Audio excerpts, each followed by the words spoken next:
why I keep coming back to it. It's been almost 2 years. Louise won't talk about it. Not a word. Not even a reference. Like if she says it out loud, the whole thing becomes more real than it already is. I get that. I do. But I think about it more than I should. We were staying at my cousin's place on this small island off the coast of Scotland. It was the first time the four of us had been left on our own. Me, my brother Ethan, and our cousins Louise and Anne. The kind of place where nothing happens. The village went quiet before midnight. And most nights, quiet was the right word for it. Not eerie, just still. It was Louise who first said we shouldn't go out. It was also Louise who ended up coming with us. We got to the beach a little after 1. The streetlight stopped at the top of the path, which I only really noticed when we stepped off the pavement and the dark sort of wrapped around us. The tide was out. The sand stretched further than I expected. We weren't planning on staying long.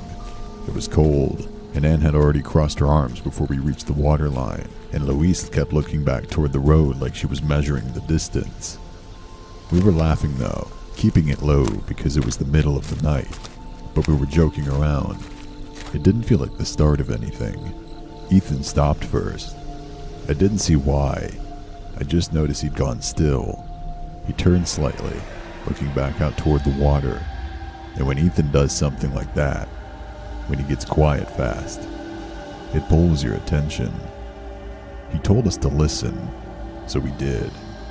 And for a few seconds, it was just the water, the kind of rolling repetitive sound that your brain stops registering after a while. Normal. Fine. Then underneath it, something else. It wasn't words. I want to be clear about that. It wasn't a song you could name. It was more like someone half humming something they half remembered. The melody going up and then uncertain, then looping, aimless but deliberate, if that makes sense. Like the person knew what they were doing. They just weren't doing it for anyone. Louise whispered that it was probably a siren. Anne told her to stop. I laughed a little. Not because it was funny, but because the alternative, taking it seriously, didn't feel like an option yet. I could see the figure now, far out, close to where the water would be at high tide, moving slowly back and forth. I thought maybe they had a dog. That's what I told myself. Late night walk, dog running ahead, person doing what people do when they're waiting, humming, moving, lost in their own head. We've all done it. We started walking back. I noticed the humming getting louder before I said anything. I thought I was imagining it, that the wind had shifted, or that my ears adjusted, and I was just hearing it better now. I didn't say it out loud. Anne said to keep moving. Ethan started recording on his phone, and I did the same. I don't really know why. Maybe because recording feels like doing something. The camera autofocused as we walked, and I tilted the screen to catch the beach behind us. She was closer. Not a little closer. A lot closer. I'd been watching her from the corner of my eye for the last few minutes, and I told myself she was still far away, but the phone didn't lie about it. The distance was wrong. The distance had been wrong for longer than I'd registered. I turned around properly then. I needed to actually look, not just glance. And that's when I noticed the figure was no longer walking. She was full-on sprinting. Not jogging, not fast walking, running in a straight line directly towards us. And she was still humming. That was the part I couldn't make sense of. The sound hadn't changed. The same wandering melody, no urgency in it, while her body was doing something completely different. There wasn't a decision to run. We just ran.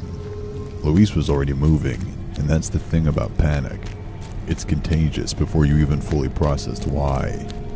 We turned and ran for the exit, up the path toward the road, and the sound of the humming was still behind us, and I couldn't tell if it was getting louder because she was faster, or because sound carries differently when you're scared.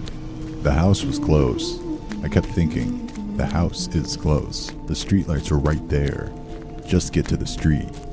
We turned the corner and I looked back once, which I probably shouldn't have done. The beach exit was maybe 15 meters behind us. I couldn't see her, but I could hear her.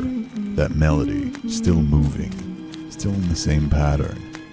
And it wasn't coming from the beach anymore. It was closer, somewhere off to the left, still moving. We got inside. Ethan locked the door. Anne hit the light switch and the living room went dark. We crouched by the window. Me, Ethan, Anne, and Louise sat further back. She had her knees pulled up and she wasn't saying anything, just breathing. We watched the street. A minute passed, maybe 2, and then she walked into the light.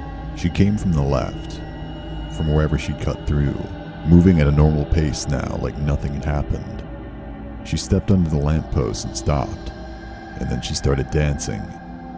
That's the only word for it. Not convulsing, not stumbling, dancing in slow, wide circles, her arms out at her sides, axe in hand, her head tilted back. The humming had started again, the same wandering melody, and her feet moved with it in a way that almost looked rehearsed, like she'd done this before, like she did this often. None of us said anything.